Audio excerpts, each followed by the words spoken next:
Allow me to reintroduce myself. My name is DJ Angelo. You're rocking with the best, the best, the best. I'm the hottest round with the crazy style. Hey, it's not a test, DJ.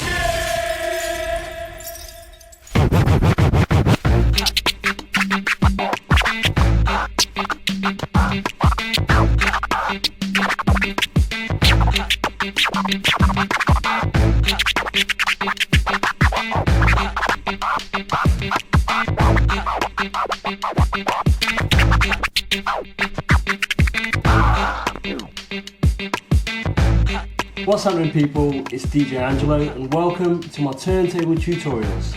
If you want to learn more about turntablism, I'll be teaching you everything you need to know about scratching, beat juggling, DJ equipment and much more.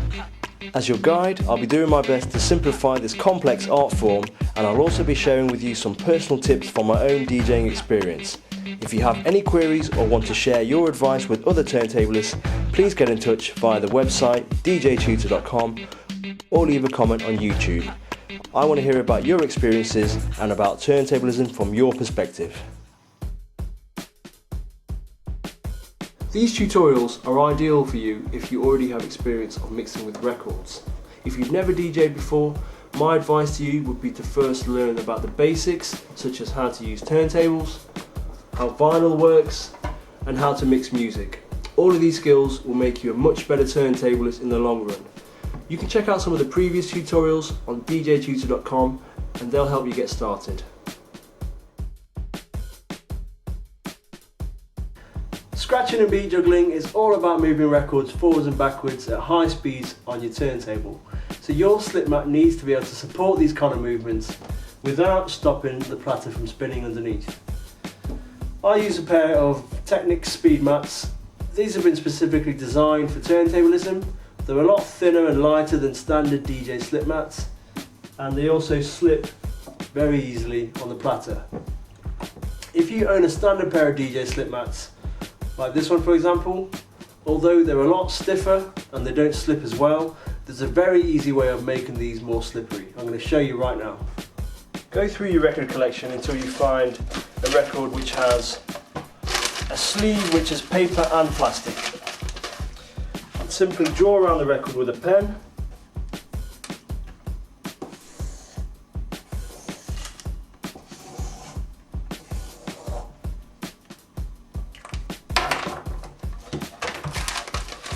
Cut the circle out that you've just drawn.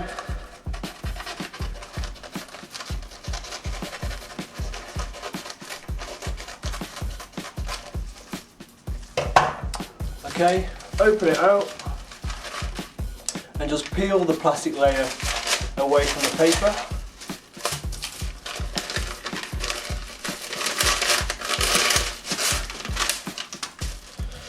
And there you have two plastic sheets to go underneath your slip mats, one for each turntable.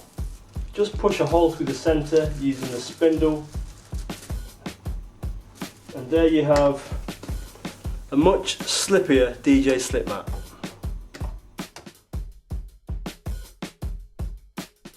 Over the years I've used many types of stylus and cartridge, but I have to say that these are my favourites.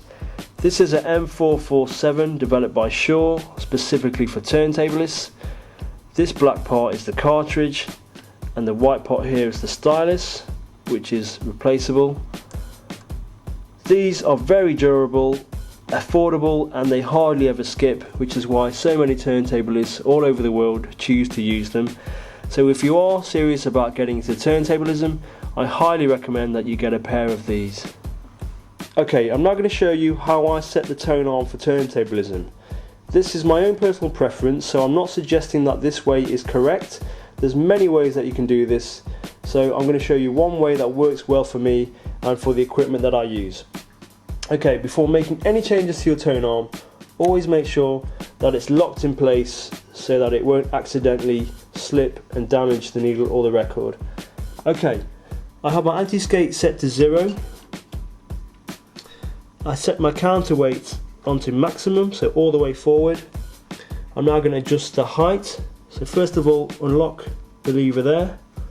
I'm now going to turn this black ring anti-clockwise and set the height to 0. There we see it's now lined up with that point. Lock it back into place, and now if I show you, if I put the needle onto the record and show you from this angle, you should be able to see that the record and the tone arm are now in parallel. So whatever cartridge you use, adjust the height of your tone arm so that these two lines are in parallel. If you'd like to get even more performance from your needle in terms of skip resistance, you may like to try this. And this is for those of you who have S-shaped tone arms, like the one I have here on my Technics 1200. So basically what I've done is I've set the cartridge at a slight angle to the angle of the head shell. Normally when you set up a cartridge you would line up this edge of the cartridge in parallel with the edge of the head shell. But instead I've set it at this angle. It can look a bit odd because the cartridge is sticking out from underneath, but there's a good reason why I've done this. The center of the cartridge is now in a straight line pointing to the pivot point of the tone arm. Okay, and the pivot point is right there. So by doing this, I've achieved the same effect of having a straight tone arm, as the cartridge is in the same place as it would be if this tone arm was straight. Now in DJing and turntablism, straight tone arms have been proven to skip a lot less than S-shaped tone arms. This diagram shows you the angle of 23 degrees to set your cartridge to emulate a straight tone arm. For me, angling my cartridges makes a huge improvement to the grip of my needles, but I must warn you that by doing this you may find that your records are worn down faster than usual. So it really is a trade-off between extra skip resistance of your needles against extra Q burn on your records. I'm going to briefly talk about the mixer. This is the Technics SH-EX1200. This mixer has been used in the World DMC Championships for the past 10 years, and it's a mixer that I enjoy using because of its simplicity and because it has great faders. When it comes to turntablism, the emphasis is on your skills and what you can do with the records. So a simple 2-channel mixer like this is all you really need. The most important feature of all is the crossfader. Ideally, your crossfader needs to be sharp, needs to be loose, and it needs to be sturdy so that you're able to cut a record in and out with the least amount of movement and the least amount of effort. This is really important when you start to learn more scratch techniques. I'm going to show you how sharp this crossfader is by playing a record on the right turntable, and I'll be chopping it in and out using the crossfader. Okay, so the record is now playing. Obviously you can't hear it because the crossfader is pointing to the opposite side. I'm now going to start bringing it in.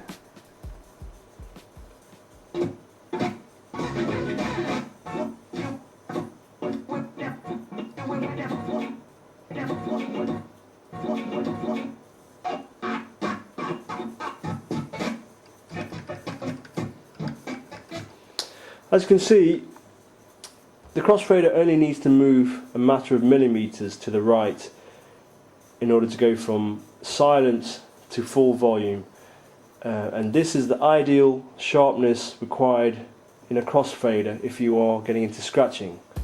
Some mixers have a setting that allows you to change how sharp the crossfader is. This is normally a set of switches or a dial that you would turn somewhere on the mixer. If you do have this feature on your mixer, make sure that the crossfader is set to the sharpest position. And finally, if you'd like to loosen up the faders on your mixer, there's a variety of lubricants on the market today that can help you achieve this. Always check with your manufacturer to see which type of lubricant is best suited to the type of faders that you have on your mixer. Okay people, I promise you that's the boring stuff over with. I hope you found it useful, and I'll see you in the next tutorial for some scratching.